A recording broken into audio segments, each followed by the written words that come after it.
सांसद जी, आपके संसदीय क्षेत्र में हॉस्पिटलों की, डॉक्टरों की स्थिति बहुत अच्छी नहीं है। मशीनरी पूरी तरह से फेल है और आपकी तरफ से ऐसा कुछ बयान भी नहीं आ रहा जनता जनहित में मुद्दों पर कि हॉस्पिटल में बहुत प्रयास भी आपने किया या नहीं, या संसद में बात उठी या नहीं, इस पर मैं जानना चाहता हूँ। देखिए, बलिया के सवाल पर, बलिया के जिला चिकित्सालय के सवाल पर जब पहली बार दिशा की बैठक हुई थी, उसमें भी जिले के सभी प्रतिनिधि मौजूद थे और सभी अधिकारी मौजूद थे। उसमें भी जिला चिकित्सालय और स्वास्थ्य व्यवस्था पर चर्चा हुई थी। दूसरी बार जब माननीय मंत्री प्रभारी दयालु मिश्रा जी आए थे, तो उसमें कोई जनप्रतिनिधि तो नहीं था, जनप्रतिनिधि तौर पर हम ही थे और कलेक्टर साहब थे। उस दिन ऊपर चर्चा हुई थी। न चाहते हुए मेरे मन में हुआ कि क्यों न मैं प्रदेश के उप मुख्यमंत्री से बात करूं, क्योंकि वो स्वास्थ्य विभाग के मंत्री हैं। मैंने उनसे व्यक्तिगत रूप से भी बात किया और मैंने एक आदमी लगाव जैसे हो उस पर भी मैंने बात किया कि माननीय मंत्री जी, आपको पद पर हैं, कुछ काम ऐसा कर जाओ जिससे आपका नाम जो है रहे। पद आते रहेंगे, जाते रहेंगे, नहीं कुछ अगर आपने काम नहीं किया तो लोग बहुत पद पर हैं, लोग भूल जाते हैं। उसमें मैंने बलिया के अस्पताल का मैंने जिक्र किया था कि बलिया का एक ऐसा अस्पताल है जहाँ वो अस्पताल रेफरल अस्पताल बन करके रह गया है। और आज दुर्भाग्य है कि जिस कारण माननीय मंत्री जी आप सदन में हैं और प्रदेश के उप मुख्यमंत्री हैं और सरकार भी आपकी है, बलिया में एक लीगल एक्सरे तक नहीं होता है। आप इस पर जो है गंभीरतापूर्वक विचार करके इसको मूर्त रूप देने का काम करें। मैंने उनसे इस संदर्भ में मैंने बात किया था। सरकार के प्रतिनिधियों का कहना होता है कि डॉक्टर के प्रयास है, लेकिन बलिया में कोई डॉक्टर नहीं आना चाहता है। और देखिए, बलिया तो ऐसी जगह है, कोई आना नहीं चाहता है, और कोई आ जाता है तो जाना नहीं चाहता है। अगर इस पर मैं कहूँ कि बलिया में जो लोग भी नौकरी करने के लिए आए, इस बलिया के गरीब लोगों का ही शोषण हुआ और आज बलिया के वोटर और मकान मालिक बनकर बैठे हुए हैं। अच्छा, दूसरा सवाल ये है कि जिला कारागार के मेडिकल कॉलेज बनने की बात हुई, उस पर टोकन मनी के रूप में सरकार ने पैसे भी दे दिया है, लेकिन जिला कारागार के लिए भूमि आवंटित नहीं हुई, ना उसका भूमि पूजन हुआ। आज भी ऐसे कैदी हैं जो दूसरे जिले में जा रहे हैं, जनता परेशान है, उस पर क्या कहेंगे? अरे भाई, जब प्रदेश के मंत्री हैं, हमारे विधायक है यहाँ से बाबू दया शंकर सिंह, तो मंत्री तो कभी झूठ बोलता नहीं है। होता है एक ऐसा पद है कि अगर वो कहें मैं उसको काट दूँ। उन्होंने स्वर्गीय विक्रमादित्य पांडे जी की पुण्यतिथि पर कहा था कि हम जिला कारागार के लिए ज़मीन खरीद चुके हैं, उसका भुगतान कर चुके हैं, बहुत ही जल्द जो जिला कारागार बनने जा रहा है। तो मैं मंत्री जी को मैं धन्यवाद देता हूँ कि बलिया में जिला कारागार के लिए उन्होंने ज़मीन खरीद लिया। अब कब बनेगा फिर उनसे पूछूंगा तो मैं आपको बताऊंगा। लेकिन बलिया का जरूर दुर्भाग्य है, हम लोग बागी बलिया कहलाते हैं, लेकिन बागी बलिया का तेज दिखाई नहीं देता है पत्रकार साथियों। नहीं तो हमारे समय से बलिया एक ऐसा जनपद होगा जहाँ बिना व्यवस्था किए, बिना जेल का निर्माण कराए और कैदियों को बाहर शिफ्ट कर दिया गया।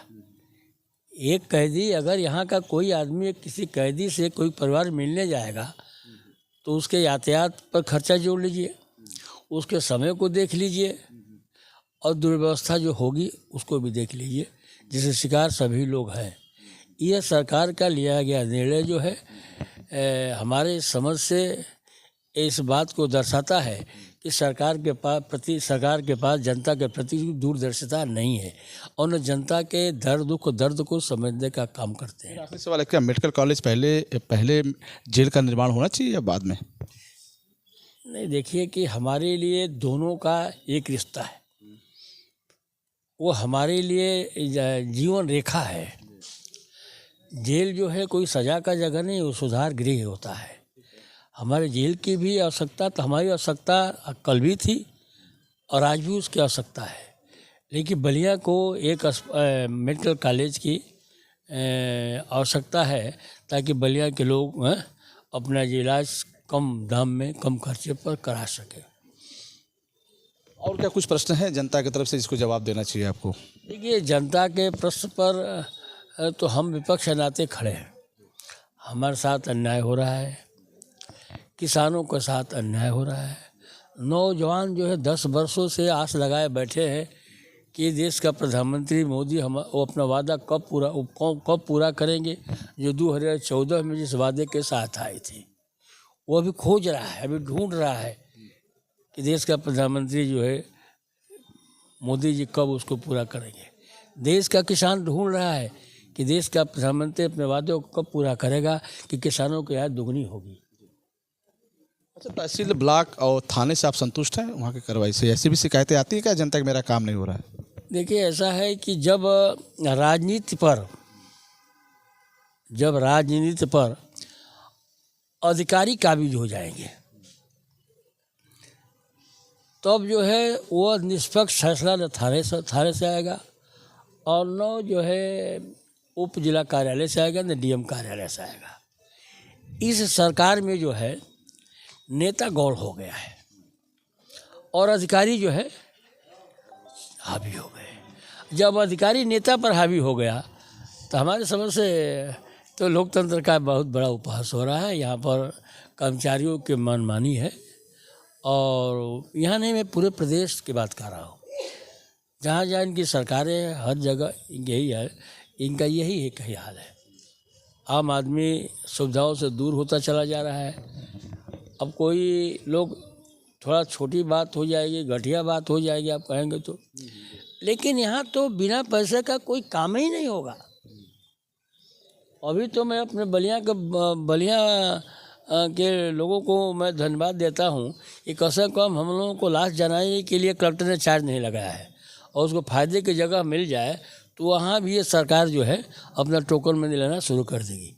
इस सरकार को किसान से, नौजवान से, दलित से, पिछड़े से, समाज के अगले से, समाज के पिछड़ों से, नौजवानों से, शिक्षा से, अस्पताल से कुछ लेना देना नहीं है। ये सरकार सिर्फ और सिर्फ जो है देश को जो है धर्मांधता की तरफ बढ़ा रही है, और उसके सहारे जो है ये पुनः सत्ता में वापस होना चाहते हैं, क्योंकि इनका सपना जो है इस देश का नौजवान, किसान, गरीब, मजदूर 2027 में चकनाचूर करेंगे, और 2029 में इनका देश से सफाई हो जाएगा। साल भर होने जा रहे हैं। सबसे ज़्यादा, मैं आखिरी सवाल करता हूँ, सबसे ज़्यादा समस्या क्या आई आपके सामने? सबसे ज़्यादा जनता की समस्या क्या आई? हम चूँकि जनता के बीच हैं, और हम हर समस्या को बहुत आसानी से लेते हैं, और उसको मुस्कुराते हुए मैं हल करता हूँ, या मेरा प्रयास होता है। इस जनपद में केंद्र सरकार के आदेश के बाद गोंड को, खरवार को, तुरहिया को उसका जात प्रमाण पत्र नहीं मिला है। बलिया में नहीं, पूरे देश में जब हमको डाई की आवश्यकता थी तो देश में डाई नहीं थी। जब हमारी फसल तैयार हो रही है तो इनके क्रय केंद्र खुलते ही नहीं हैं, तो किसान अपने उपज को अपने दामों में बेचता है। तो किसानों से ही हम लोग होकर आए हैं। किसानी भी मेरा मुख्य पेशा है, और ये किसानों का ही जनपद है। यहाँ कोई कल कारखाना नहीं है, तो सबसे अधिक समस्या जो है यहाँ पर किसान की ही आती है। उसके डांड में का झगड़ा है, पटदारों से है, अपने फसल का है, तो तमाम सबसे अधिक समस्या यहाँ किसानों की है। और किसानों की समस्या दूर हो जाए तो हमारे समय से बलिया से बढ़िया कोई देश, इस राष्ट्र में जो है कोई जनपद नहीं है, न इससे अच्छे आदमी कहीं आपको मिलेंगे। बलिया में सबसे अच्छे आदमी है, सबसे वैचारिक है, और राजनीति हमारे यहाँ जो है कूट कूट करके भरी हुई है। हम आपस में लड़ते हैं, एक मंच पर जाते हैं तो गले भी मिलने का काम करते हैं। ये हमारे बलिया की जो है एक खूबसूरती है राजनीति की। चलिए, बहुत बहुत धन्यवाद। बात हुई थी बलिया लोकसभा क्षेत्र के सांसद सनातन पांडे जी से। उन्होंने कहा कि समस्याएं तमाम हैं, सबसे ज़्यादा किसानों की समस्या है, जिसको प्रशासन और प्रशासन को गंभीर रूप से उस समस्याओं का समाधान करना होगा। उन्होंने कई सवालों के जवाब में उन्होंने अपने प्रश्न, मेरे जो प्रश्न थे उसके उत्तर में आए। जनता की समस्या और हॉस्पिटल की समस्या, तमाम बड़ी समस्याओं को लेकर आज सांसद सनातन पांडे से हमारी बातचीत हुई। फिर अब जुड़ेंगे आपसे। नमस्कार।